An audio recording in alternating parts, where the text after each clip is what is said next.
87 convites. Esse foi o número que enviei. Cartão de papel creme, endereçados à mão com tinta marrom que Mateus escolheu, porque disse que preto parecia conta e azul parecia aniversário. 87 convites para o meu lado da família. Tias, tios, primos, meus pais, minha irmã. Enviei numa terça-feira de abril, 6 semanas antes do casamento, porque minha avó sempre dizia: convites em papel carregam peso e os enviados cedo carregam respeito. 2 semanas depois, minha irmã Catarina postou no Instagram: festa de noivado, mesma data do meu casamento, mesmo sábado de maio, da tarde até a noite. 88 convites, um a mais que o meu. Fiz as contas no estacionamento dos Correios, sentada no carro com o motor desligado. 88. Ela poderia ter enviado 70 ou 100, ou qualquer número que não fosse 87 mais 1. Mas Catarina sempre precisou ser um pouco maior em toda a sala, e nunca foi sutil sobre as medidas. A família de Mateus confirmou 6. Seus pais, seu irmão Theo, a namorada dele, Ana, e 2 lugares reservados para uma tia e um tio que acabaram enviando apenas presente. Do meu lado, 0. Nem um único cartão de confirmação voltou, nenhum telefonema. A caixa de correio ficou vazia por semanas, e cada dia que eu verificava, o mesmo vazio me encarava um tipo específico de nada mais alto que qualquer resposta. No dia do meu casamento, 11 pessoas sentaram em um espaço preparado para 94.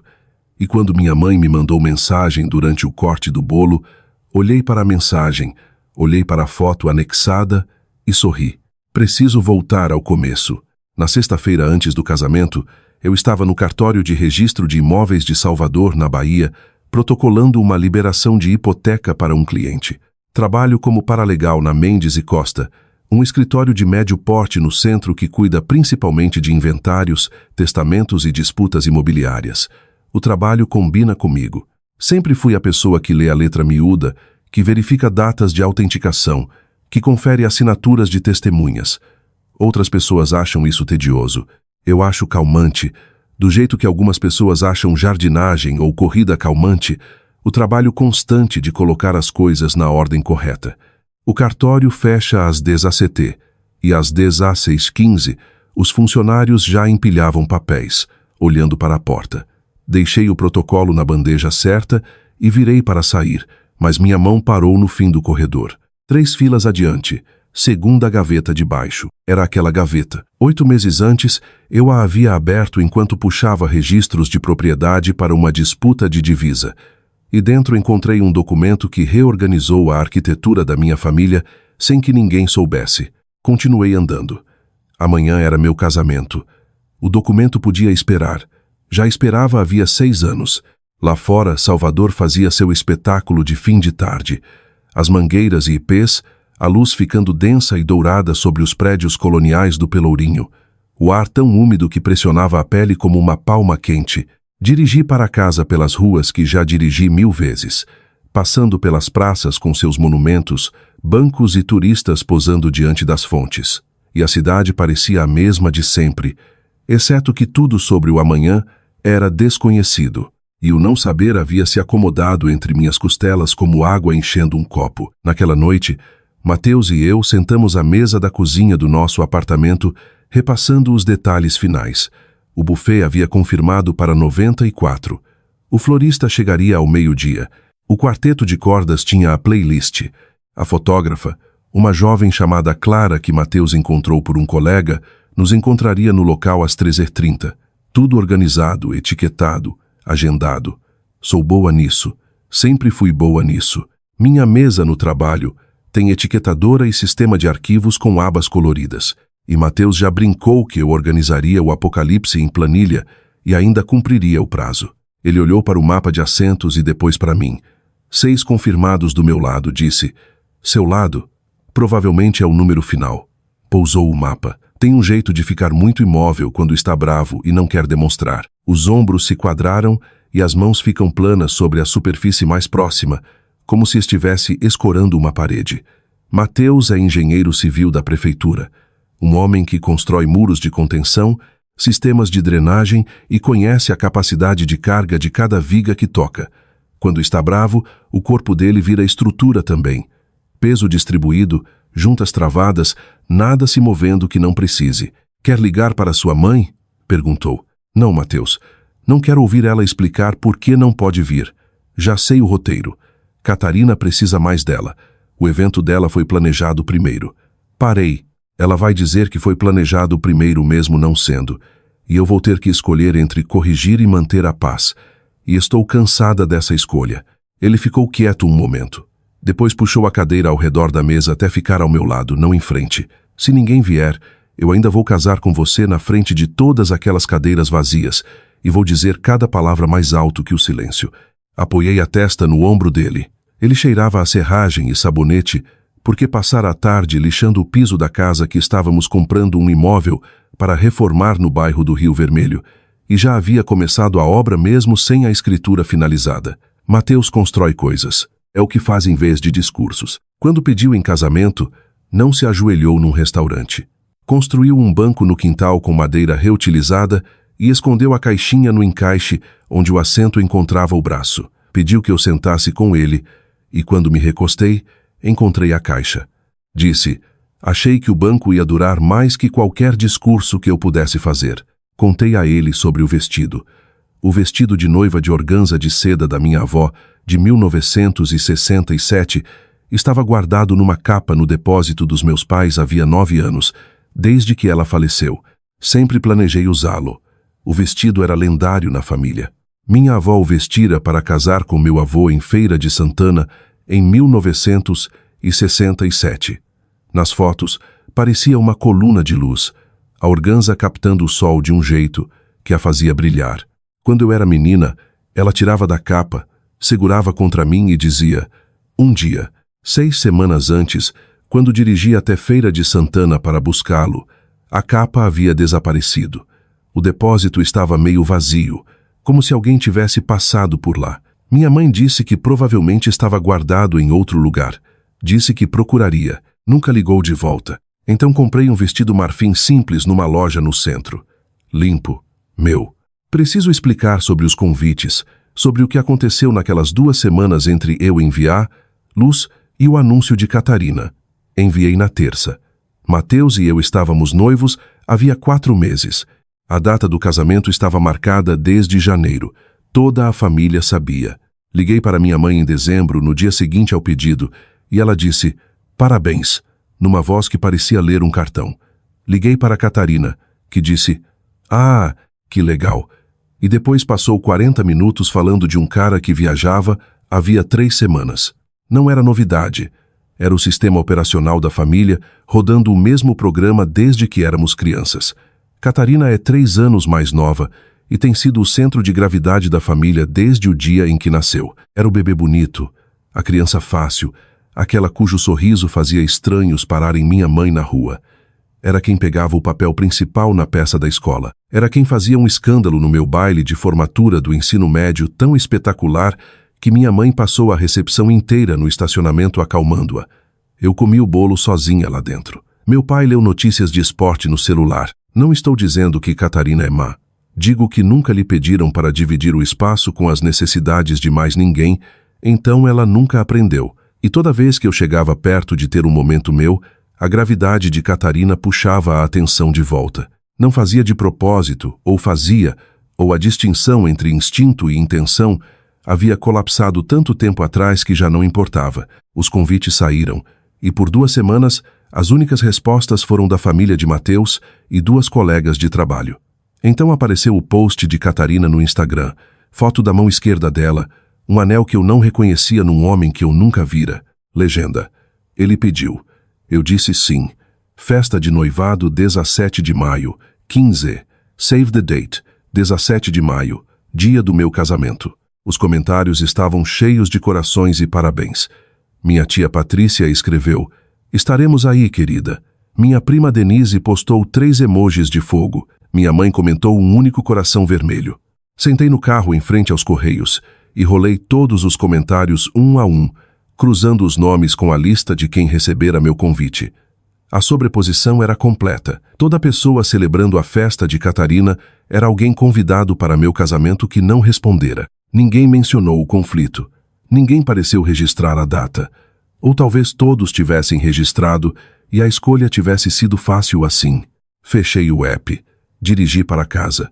Não liguei para a Catarina. Não liguei para minha mãe. Não postei lembrete passivo-agressivo sobre meu próprio evento. Marquei a data e continuei planejando meu casamento, porque o casamento nunca foi sobre quem apareceria. Era sobre quem eu estava me tornando, e eu estava me tornando alguém que não implorava. Mateus me perguntou naquela noite se eu estava bem. Contei a verdade. Não estava surpresa. Observava esse padrão havia 31 anos. Do jeito que se observa a maré subindo. Você pode mapear, pode prever o exato momento em que a água alcança a linha que desenhou na areia. Não pode impedir, mas pode escolher onde fica quando ela chega. Onde você está ficando? Perguntou. Terafirma. Na manhã do casamento, acordei às 7.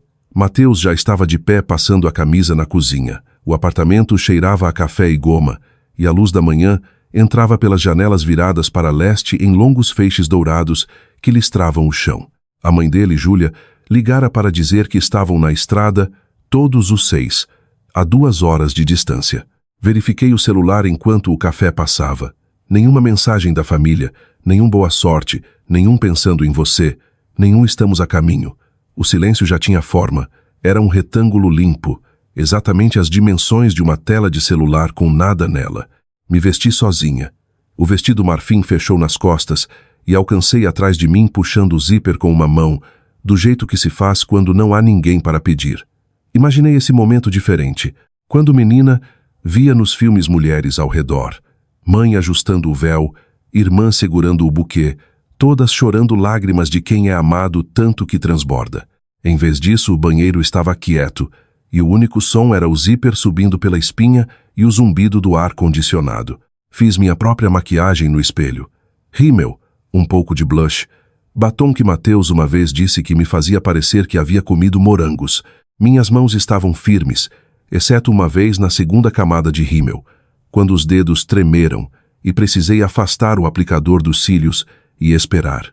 O tremor foi breve, vinha de algum lugar abaixo das costelas, do lugar onde o corpo guarda o que a mente já processou e arquivou.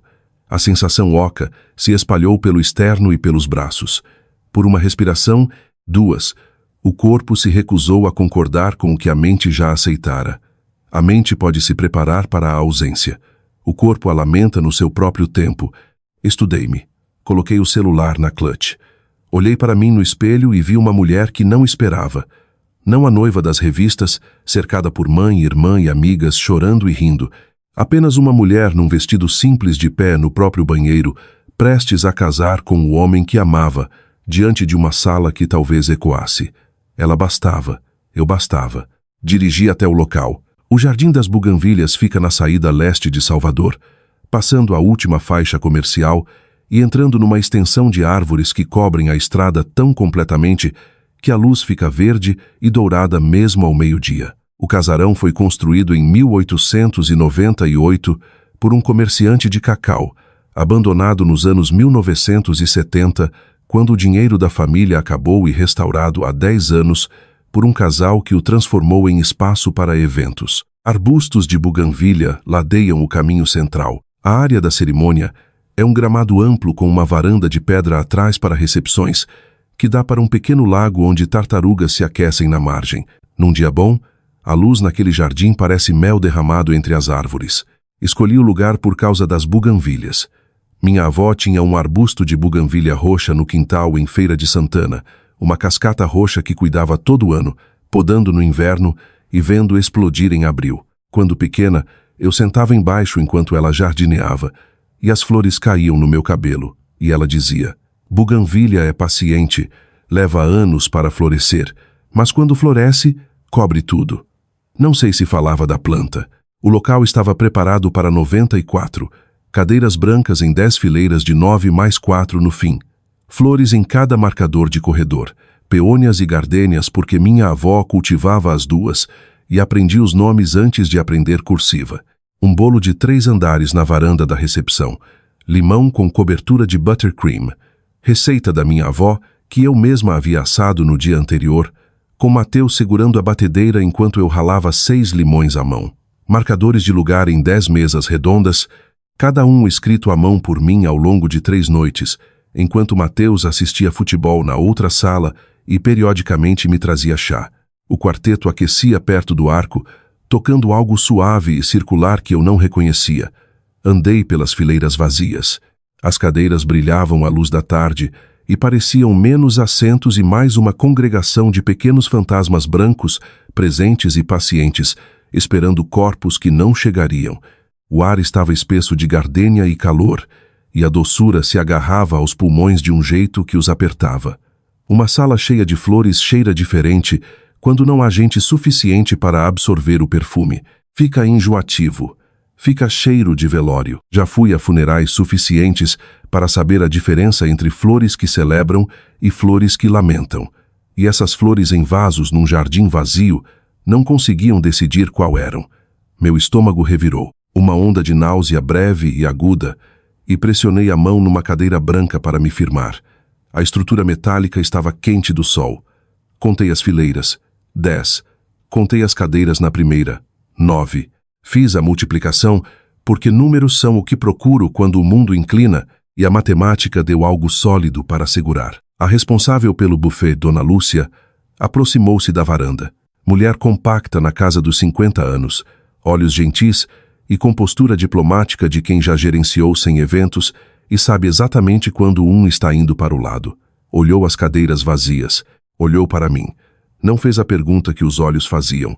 Disse em vez disso, não, cerimônia às 15. Assentiu uma vez e voltou para a cozinha.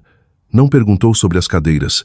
Agradeci por isso. Há bondade em não fazer uma pergunta cuja resposta já se sabe, em deixar alguém manter a compostura fingindo que não precisa manter. Lá. Mateus chegou às 14h15 com a família. A mãe dele, Júlia, veio primeiro.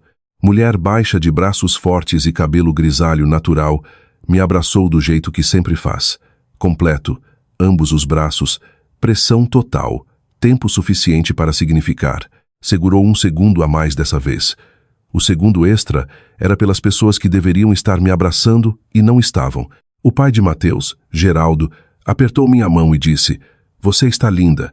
A voz firme e objetiva, do jeito que diz tudo, como se beleza não fosse opinião, mas medida confirmada. Depois caminhou até as cadeiras e sentou do lado esquerdo, meu lado. Não perguntou qual era qual. Simplesmente olhou o arranjo, fez sua própria conta e escolheu. Soube depois que Júlia dissera a todos no caminho para sentarem do lado de Lara, sem exceção, porque aquela moça precisa ver rostos quando olhar para a esquerda. Theo e Ana sentaram ao lado dele. Depois Lisa do escritório chegou com David, um associado sênior que trabalhara comigo em casos de inventário por 3 anos. Lisa é o tipo de colega que lembra seu aniversário e traz latte quando um caso complica. Trouxe um pequeno presente embrulhado que tilintou ao pousar na mesa. David usava gravata que não combinava com a camisa, o que significava que se vestira às pressas, o que significava que viera porque quis, não porque planejara. São essas chegadas que mais importam. 11 pessoas, 94 lugares, 83 cadeiras vazias captando o sol. Fiquei no fundo do corredor e olhei pelas fileiras. O quarteto tocava. O celebrante, um pastor aposentado chamado Reverendo Costa, que casara Geraldo e Júlia 35 anos antes, estava posicionado sob o arco. Mateus estava ao lado dele no terno cinza carvão comprado numa loja do centro, camisa branca sem gravata, porque disse que gravata o fazia parecer refém. O rosto dele, quando me viu, estava aberto e seguro, e era o único rosto que eu precisava naquele jardim. Caminhei pelo corredor sozinha. Não havia ninguém para me entregar. Meu pai estava a 90 minutos de distância na festa de noivado da minha irmã, e mesmo se estivesse, não sei se pediria. A tradição de ser entregue exige que alguém tenha te segurado primeiro, e o abraço do meu pai sempre fora frouxo, a atenção sempre derivando para a sala mais barulhenta. Então caminhei sozinha, o corredor longo, as cadeiras dos 2 lados quase vazias, meus sapatos afundando na grama macia a cada passo, o quarteto tocando, e as buganvílias acima do arco tão floridas que as flores roxas pareciam capazes de derrubar a treliça com o peso. Pude na direção de Mateus, e a cada passo as cadeiras vazias atrás ficavam menores, e o homem à frente maior. Quando cheguei ao arco, A matemática havia mudado a meu favor. A cerimônia foi curta, votos pessoais, que concordamos porque nenhum de nós queria as palavras de outro para a coisa mais honesta que diríamos. Mateus foi primeiro. Não é homem de falar sentimentos em termos abstratos. Constrói o amor em objetos. Vou construir uma varanda para nós, disse. Vou lixar os pisos eu mesmo. Vou trazer as compras em uma única viagem toda vez. E quando você não conseguir dormir às 3 da manhã, vou levantar e fazer chá e sentar com você até conseguir. Nunca vou pedir que você seja menor para que alguém se sinta maior. Essa última linha acertou meu peito. Nunca dissera antes. Disse na frente de 11 pessoas e 83 cadeiras vazias, e cada palavra sustentou. Minha vez. Havia escrito os votos num cartão e memorizado. Mas de pé ali, olhando para Mateus, as palavras memorizadas caíram, e o que saiu foi mais próximo do osso. Eu costumava acreditar que ser escolhida pela família era a primeira prova de que valia a pena ser escolhida. Passei 31 anos esperando essa prova, e ela nunca veio. E então você apareceu. Você não provou nada, só ficou. Ficou quando era fácil e quando não era. E está ficando agora na frente de uma sala que deveria estar cheia, e não está recuando. Ser escolhida por você num dia em que seria fácil ir embora é a única prova de que vou precisar. O beijo. 11 pessoas aplaudiram. O som era fino e real, e não encheu o jardim, mas substituiu o silêncio por algo melhor. Júlia chorava. Theo sorria tão largo que o rosto parecia que ia rachar. Lisa gravava com o celular. Geraldo sentava com as mãos cruzadas, assentindo uma vez do jeito que reconhece coisas sólidas e bem construídas. A fotógrafa, Clara, circulou com eficiência quieta. Ver as fotos depois e descobrir que a luz fora perfeita, que as buganvílias estavam no auge e que nas tomadas largas as cadeiras vazias atrás pareciam menos ausência e mais asas brancas dobradas, esperando uma congregação que existia em alguma outra versão daquele dia e simplesmente se perdera. A recepção começou às 16 na varanda de pedra. Em algum momento entre a cerimônia e o primeiro brinde, Dona Lúcia fizera um milagre quieto. As 10 mesas redondas sumiram. No lugar, juntara 2 mesas longas em L, cobrira com linho branco e os arranjos de peônias, removera todos os marcadores extras. Dobrara novos guardanapos e reposicionara as velas para que a luz se concentrasse no centro do grupo em vez de se espalhar por uma sala vazia. O efeito era íntimo em vez de vazio, um jantar em vez de banquete. Fizera sem perguntar, sem chamar atenção, e quando captei seu olhar do outro lado da varanda, articulei: obrigada. Ela deu um pequeno aceno que carregava mais bondade que um discurso. Geraldo contou a história de quando Mateus, aos 13 anos, tentou construir uma casa na árvore no quintal, e a estrutura toda desabou sobre o cachorro que dormia embaixo. O cachorro ficou bem, disse Geraldo. Dormiu durante tudo. Mateus chorou 1 hora. Júlia deu um tapa no braço dele e disse que tinha 12. Geraldo insistiu 13,5 e que reconstruíra no fim de semana seguinte, e aquela segunda casa durara até venderem a propriedade. Theo confirmou com a autoridade de irmão mais novo que passara a infância testando a integridade estrutural de tudo que Mateus construía. Todos riram e o riso quicou na varanda de pedra e soou quase normal, quase como recepção de casamento onde nada faltava. A comida estava excelente.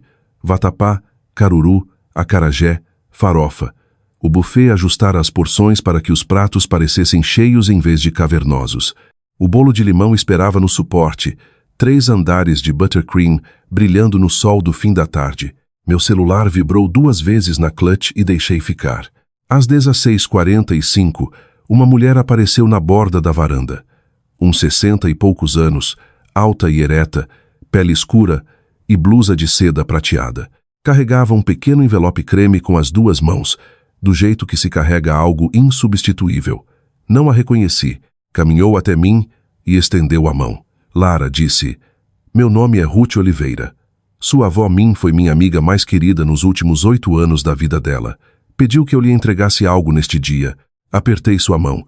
O aperto era quente e firme. Como soube do casamento? Min me contou a data. Ela faleceu há 3 anos. Ruth sorriu. Um sorriso que carrega um segredo guardado com paciência. Disse que você se casaria num sábado de maio num jardim em Salvador. Foi muito específica. Disse que escolheria um lugar com buganvílias porque você sempre amou o arbusto dela em Feira de Santana. Venho verificando as listas de casamentos de Salvador toda a primavera desde que ela partiu. Não soube o que dizer. A ideia da minha avó, morta havia 3 anos, ainda arranjando coisas do outro lado do que quer que venha depois, era tão inteiramente dela que fez minha garganta doer. Levei Ruth até uma cadeira na nossa mesa. Mateus serviu um copo d'água e ela sentou como se fosse esperada o tempo todo. Depois de alguns minutos, Ruth perguntou se podíamos falar em particular. Caminhamos até um banco de pedra na borda do jardim, onde o gramado encontrava uma fileira de crepe-mirtos em flor rosa plena. O barulho da varanda amorteceu atrás. Uma tartaruga deslizou da margem do lago e desapareceu na água sem som. Ruth colocou o envelope no banco entre nós. Sua avó escreveu isto 2 meses antes de morrer. Entregou para mim e disse: Ruth, dê isso para Lara no dia do casamento dela, não antes. Ela vai precisar então. Guardei na minha cômoda por 3 anos. Toquei o envelope, meu nome na frente na caligrafia angular da minha avó, que parecia de médico, mas era de calígrafa treinada envelhecida. Tem mais uma coisa, disse Ruth. Cruzou as mãos no colo e a voz baixou para um registro mais cuidadoso. Sua avó mudou o planejamento sucessório 3 anos antes de falecer. Criou um trust. Me contou porque eu era funcionária de cartório antes de me aposentar e queria alguém de fora da família sabendo. Disse: Catarina vai ser cuidada por todo mundo. Catarina nunca faltou atenção ou defesa. Lara vai precisar cuidar de si mesma. Então estou dando os meios. Fiquei imóvel. O banco estava quente do sol. Uma flor de gardênia caíra no caminho de pedra perto do meu pé, branca e cerosa, já começando a dourar nas bordas. Também me contou sobre o vestido, disse Ruth, o de organza de seda. Disse que era para você. Falou isso diretamente com sua mãe mais de uma vez. Disse: o vestido vai para quem se porta com graça, não para quem exige coroa. Minha mãe escolheu ouvir diferente, eu disse. Ruth não discordou. Sentou comigo no silêncio, e o silêncio entre nós era diferente daquele com que eu vivera o dia todo. Era o silêncio de 2 pessoas que entendem a mesma coisa e não precisam explicar. Abri o envelope. A carta era uma página única, escrita frente e verso na caligrafia angular da minha avó. Li devagar. Quando terminei, dobrei de volta, enfiei no envelope e pressionei contra o peito. Encontrei o trust, eu disse. 8 meses atrás, no cartório de Salvador, puxando registros para um cliente, o nome dela apareceu no índice. Os olhos de Ruth suavizaram. Algo na postura dela relaxou, como se tivesse se preparado para explicar tudo e agora se aliviava por não precisar. Ela me disse que você encontraria sozinha. Disse que você era a única da família que lê a letra miúda. Quase ri. Minha avó tinha jeito de fazer previsão soar como senso comum. Deixei que Ruth voltasse para a mesa. Voltei mais tarde e sentei. Peguei o celular. 3 chamadas perdidas da minha mãe. Uma mensagem. Me liga. Urgente. Abaixo. Uma foto. Toquei. Catarina de pé diante de um arco de flores, braços abertos, sorriso de câmera que mostrava todos os dentes e enrugava os olhos nos ângulos praticados desde os 15. Atrás dela, pelo menos 40 pessoas. Vi minha tia Patrícia de vestido verde, meu tio Ray com o braço na esposa, primos, meu pai ao fundo meio virado, copo na mão olhando o celular. E na segunda fila, rostos da infância, vizinhos, mulheres da rua antiga, do clube de leitura da mãe, casal da igreja. Todos na festa de noivado de Catarina.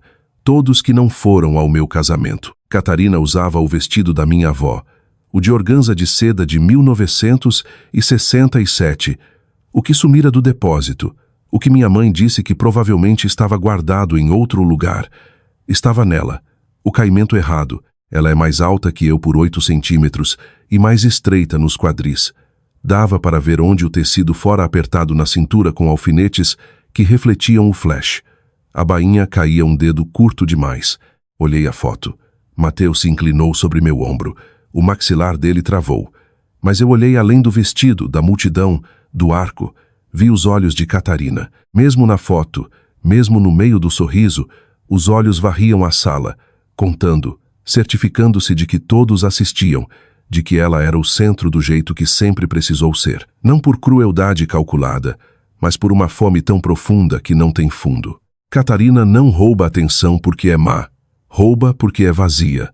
E a atenção é a única coisa que a enche e escoa tão rápido quanto entra. Por isso precisa continuar enchendo, performando, sendo a coisa mais brilhante da sala. E é exaustivo assistir e deve ser insuportável viver. Olhei para meu próprio vestido marfim. Servia. Era meu. Ninguém precisou alfinetar. Ninguém precisou roubar.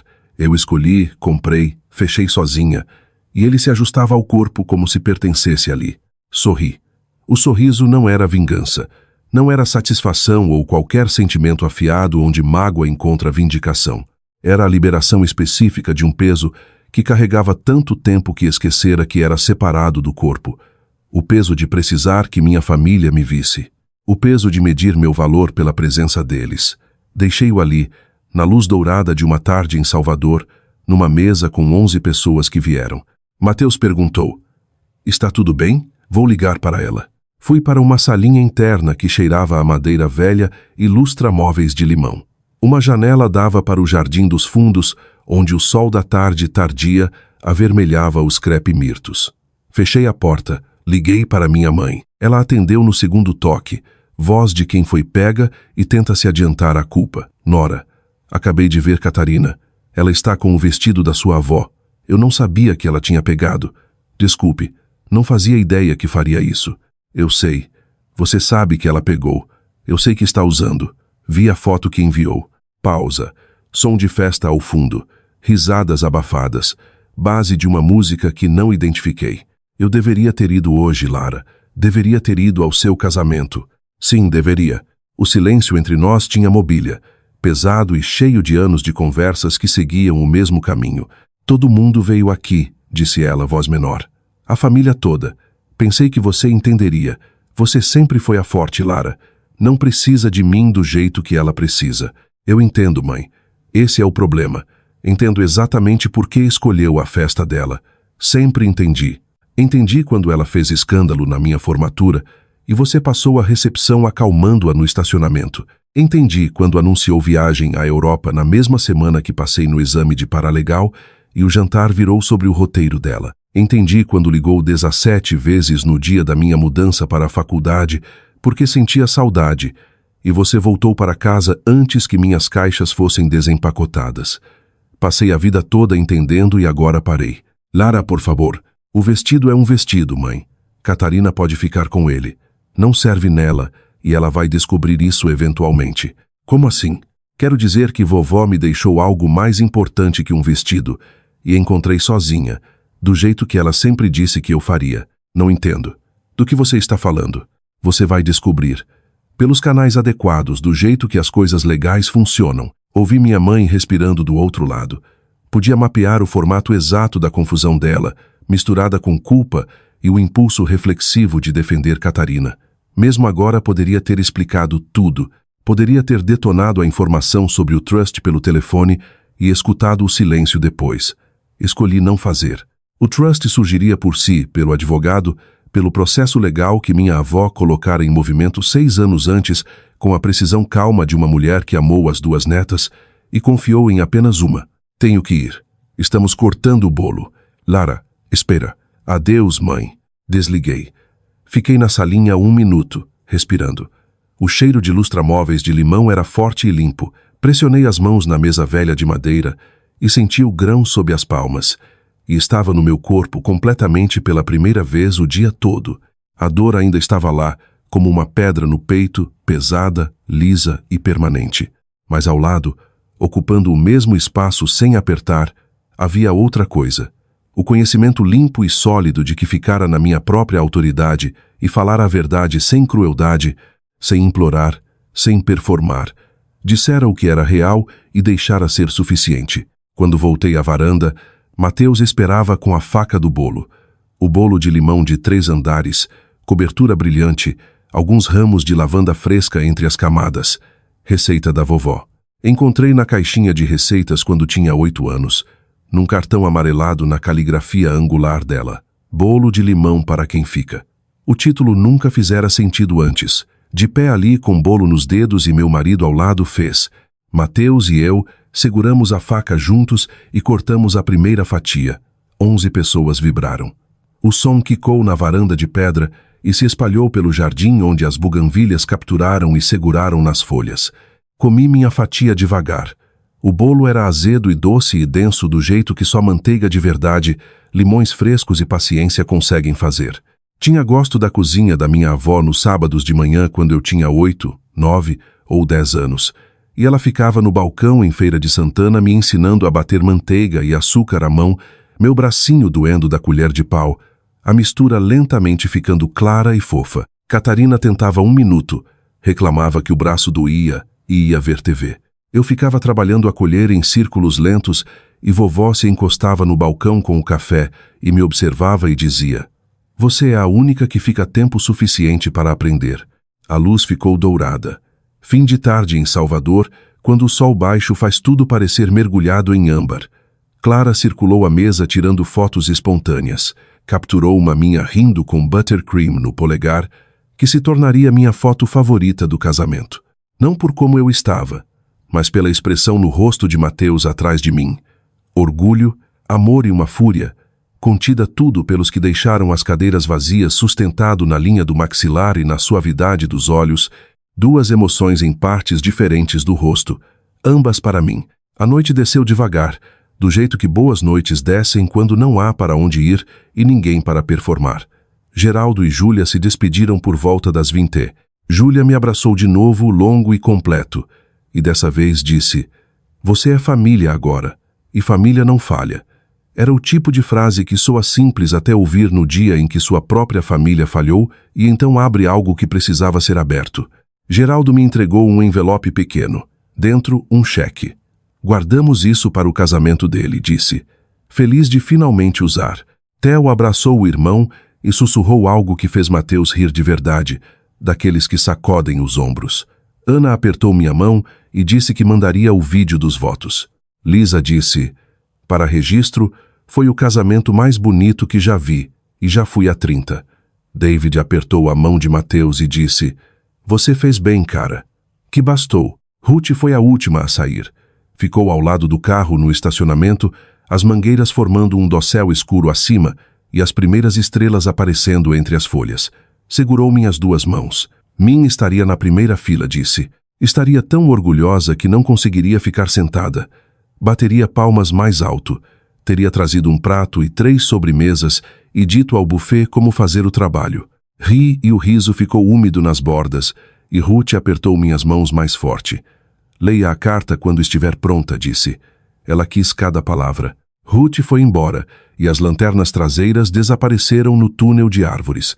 E então éramos só nós. Lara e Mateus casados, de pé num estacionamento vazio em Salvador, com o porta-malas cheio de bolo de limão sobrando e a última luz drenando do céu. Dirigimos para casa. O carro estava quieto. Não do tipo ruim, do tipo em que 2 pessoas passaram por algo juntas, e o silêncio é uma sala compartilhada onde ambos podem sentar. Mateus esticou a mão e segurou a minha sobre o câmbio, e eu segurei de volta, e a estrada se desenrolou pela escuridão das árvores, e os faróis abriram caminho pelas sombras. No carro, abri a carta da minha avó.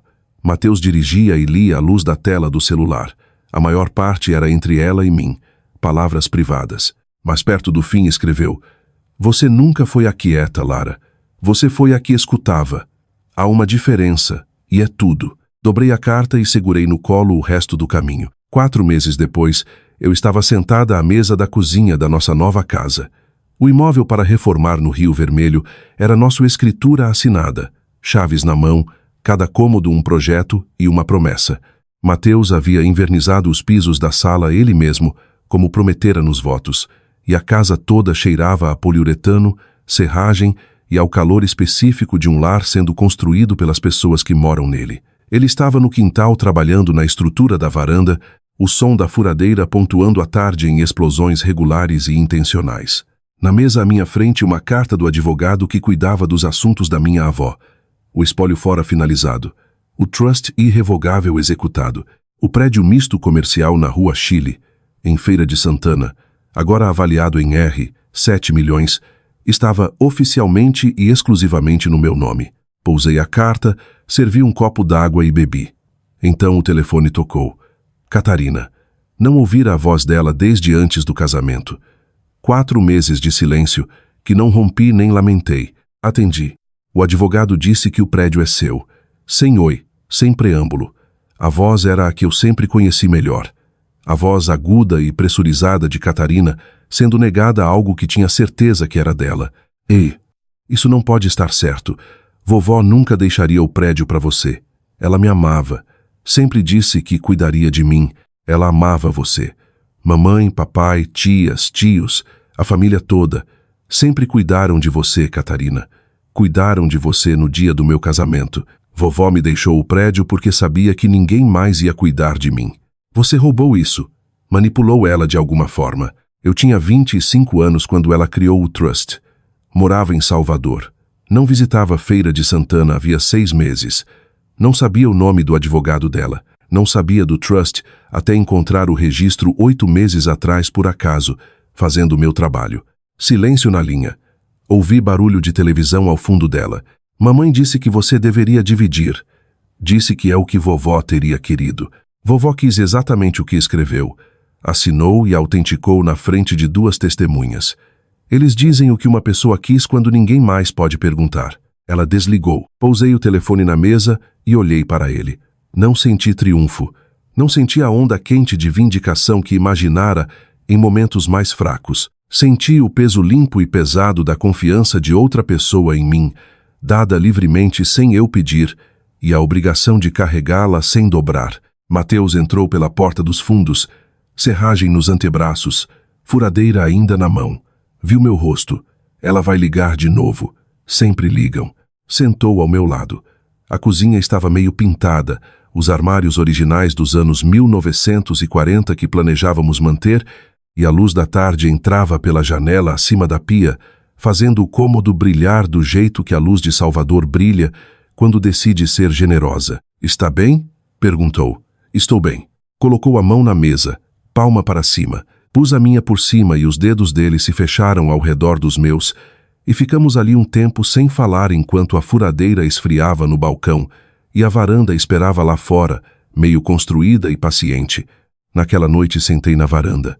Mateus construíra a estrutura e colocara 2 tábuas atravessadas suficiente para 2 pessoas sentarem se não se importassem com os espaços entre as tábuas e a ausência de corrimão. Sentei com uma caneca de chá, pernas esticadas sobre a borda. A noite de Salvador se acomodou ao meu redor como água morna, espessa de jasmim do quintal vizinho e o som de grilos afinando para o turno da noite. Eu costumava medir amor por presença.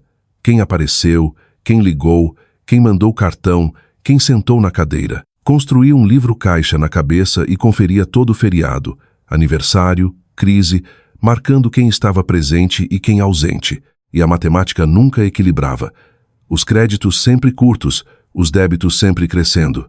Carreguei esse livro-caixa por anos, adicionando entradas, cruzando referências, convencida de que se conseguisse os números certos, provaria algo essencial sobre meu valor. O livro-caixa está fechado agora. Não quero dizer que perdoei. Quero dizer que parei de mantê-lo. As colunas ainda estão lá, as entradas ainda legíveis, mas não faço mais os totais. A matemática nunca equilibraria porque a matemática nunca foi o ponto. O ponto era que eu estava contando. E contar é o que se faz quando não se confia que o valor esteja lá sem prova. Minha avó me deixou um prédio. Também deixou uma carta. Também deixou uma receita de bolo de limão intitulada Para quem fica. Essas coisas não são iguais em valor de mercado, mas são iguais no que dizem: eu te vi. Vi quando você ficou na cozinha enquanto sua irmã via TV. Vi quando você leu cada página de cada documento enquanto os outros só passavam os olhos. Vi quando a atenção da família sempre estava em outra pessoa e escolhi você não porque era melhor, mas porque era quem carregaria o peso sem quebrar e sem pedir aplausos.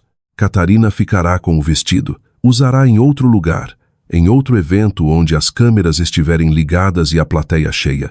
E ele continuará não servindo e ela continuará alfinetando. E eventualmente guardará no armário e esquecerá. O vestido foi feito para uma mulher de 1,68 com quadris largos e mãos firmes, E Catarina não é nenhuma dessas coisas e não é culpa dela. Foi feita para roupas diferentes. Espero que encontre. Minha mãe vai ligar de novo.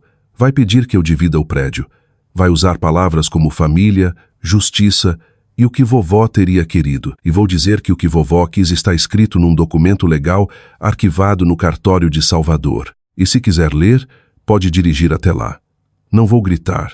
Não vou explicar pela 100ª vez. Direi o que é verdade e deixarei que ela sente com isso. Se não conseguir sentar com isso, é a cadeira dela, não a minha. Não vou cortá-los. Não vou fazer declaração pública de afastamento, nem postar texto longo nas redes, nem mandar carta listando falhas. Esse tipo de performance pertence a outro membro da família. O que farei é parar de chegar à mesa deles com as mãos abertas pedindo para ser preenchida. Vou chegar com as mãos já cheias ou não vou chegar, e a diferença falará por si. 11 pessoas. Esse foi o número no meu casamento. Mateus, os pais dele, o irmão, Ana, Ruth, Lisa, David, Clara atrás da câmera, o celebrante e eu. Carrego esse número como uma pequena pedra brilhante no bolso, lisa de tanto ser virada e revirada entre os dedos.